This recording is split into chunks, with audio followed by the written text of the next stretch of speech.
Assalamualaikum minasan, jumpa kembali dengan Mimin di channel UA Anime.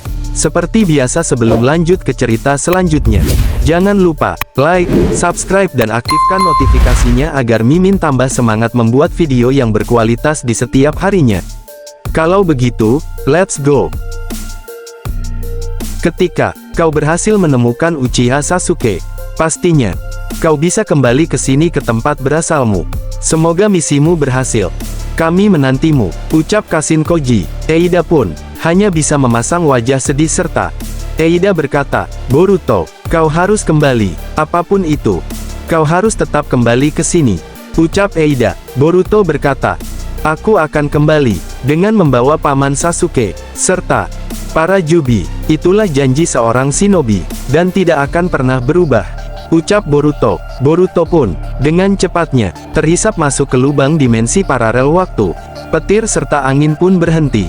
Kashin Koji berkata, Boruto, kau harus kembali karena kalau kau tidak kembali maka dipastikan seluruh dunia shinobi akan hancur. Kami tidak bisa menahan kekuatan para Otsutsuki Ishiki serta Jura. Kekuatan kami terbatas, tidak sekuat dirimu, Boruto, ucap Kashin Koji. Ketika Boruto sudah masuk ke dalam dunia paralel masa lampau, dia pun melihat-lihat di sekitaran hutan serta melihat dari sangat-sangat kejauhan ternyata terpampang patung wajah-wajah para Hokage. Dia Boruto berkata, ternyata ini adalah zaman di mana kakek Minato menjadi Hokage. Aku harus berhati-hati dan tidak boleh merubah masa lalu. Ditakutkan akan merubah masa depan. Sebentar, aku merasakan seperti hawa cakra kegelapan yang akan menyerang desa ini. Jangan-jangan desa ini akan dimusnahkan, ucap Boruto. Tiba-tiba rantai besi cakra Rikudo pun menyergap melilit tubuh Boruto. Alhasil, Boruto pun terjatuh. Tubuhnya pun terbujur kaku akibat lilitan rantai besi Rikudo. Boruto berkata di dalam hatinya, ternyata dia datang. Aku akan mengikutinya dulu, sampai di mana dia akan mengungkapkan identitasnya, ucap Boruto di dalam hatinya. Tidak berselang lama, dia pun muncul. Tiada lain tiada bukan dia adalah Obito, yang memakai topeng. Boruto pun belum mengetahui tentang Obito. Obito berkata, sepertinya kau bukan berasal dari sini.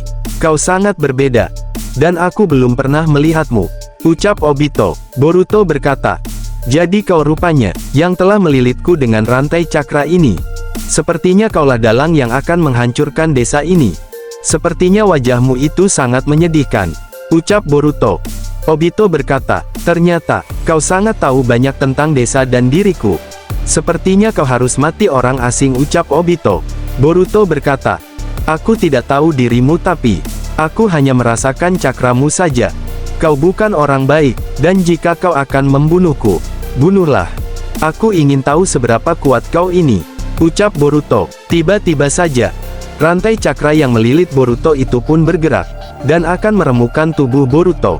Seketika, tubuh Boruto menghilang, dan dengan sangat cepatnya, sudah ada di belakang Obito. Boruto pun dengan sangat cepatnya menebaskan pedang Kusunaginya ke badan Obito, tapi Boruto sangat terkejut. Ternyata, tubuh Obito tidak bisa disentuh pedang Kusunagi pun.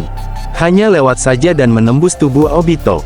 Obito pun menggunakan rantai cakra kembali untuk menangkapnya. Tapi sayang, kecepatan Boruto mengalahkan kecepatan Obito. Obito berkata di dalam hatinya, sial, kecepatannya mirip Hokage keempat, atau si kilat kuning, mantan senseiku. Siapakah dia sebenarnya? Setauku, belum ada yang bisa lolos dari rantai besi cakraku ini. Walaupun itu para biju sekalipun, tapi dia dengan bebasnya bisa melepaskan besi ini dengan sangat mudahnya. Siapa dia sebenarnya? Ucap Obito di dalam hatinya. Boruto pun berkata, kenapa kau diam pria bertopeng? Dan kau pun hebat sekali. Ternyata, kau adalah klan dari seorang Uchiha, pemakai Sharingan juga. Ini akan menarik, ucap Boruto. Obito berkata, aku jadi tertarik kepadamu, ucap Obito. Tiba saja, di luar kesadaran Boruto, Otsutsuki Momoshiki berkata, ternyata, kau sudah berkembang pesat juga bocah. Setelah lama aku tidak ada. Lawanmu sekarang lumayan juga. Selain dia adalah klan Uchiha dan pengguna Sharingan, dia bisa menggunakan kekuatan di atas Sharingan biasa. yaitu Mangekyo Sharingan. Kelebihan Mangekyo Sharingannya adalah dia bisa berteleportasi sesuka hatinya, dan masalah kau tidak bisa melukai tubuhnya. Penglihatanku, dia menyimpan tubuhnya di dimensi lain. Berapa kali kau menyerangnya Boruto, kau tidak akan bisa mengenai atau melukai tubuhnya itu. Sekarang kau pun tahu harus berbuat apa kan Boruto? Ucap Otsutsuki Momoshiki, yang di luar kesadaran Boruto. Boruto berkata, Momoshiki, kau akhir-akhir ini banyak bicara juga. Aku pun mengerti. Baiklah, aku akan mengikuti dia sampai di mana kekuatannya.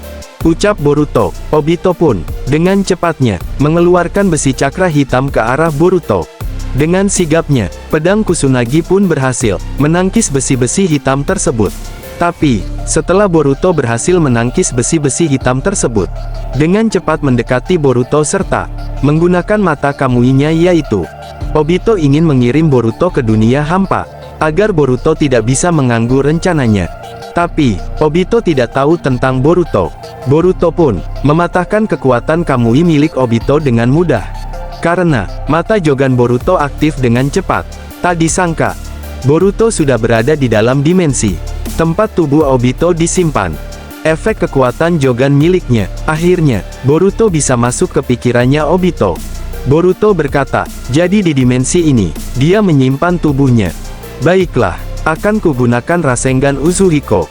Hei manusia bertopeng. Sekarang, kau akan terkejut, aku akan memberikanmu hadiah.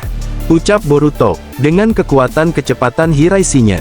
Alhasil, Boruto pun berhasil memberikan hadiah ke tubuh Obito yaitu Rasengan Uzuhiko. Membuat tubuh serta matanya bagaikan berputar seperti putaran bumi. Obito pun mengeluarkan darah dari mulutnya. Efek Rasengan Uzuhiko. Obito berkata, sial, kenapa dia bisa mengetahui tubuhku berada?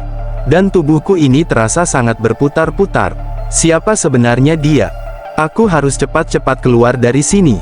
Tubuhku ini tidak bisa bertarung. Kalau seperti ini aku harus pergi.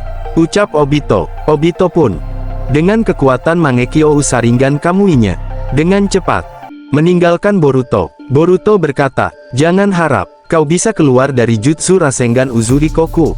Sepertinya, aku harus cepat-cepat ke desa Konoha. Ucap Boruto. Boruto pun berjalan tergesa-gesa ke tempat desa Konoha berada. Ketika akan mendekati gerbang perbatasan Konoha, Boruto disambut oleh seorang shinobi Uchiha. Julukannya adalah Sang Mata Jahat. Tiada lain tiada bukan, dia adalah Uchiha Fugaku, ayah dari Uchiha Sasuke. Fugaku pun mengaktifkan mata Sharingannya dan menatap Boruto. Fugaku berkata, mau kemana? Sepertinya kau bukan orang sini. Kau ini sangat mencurigakan dan harus ikut denganku.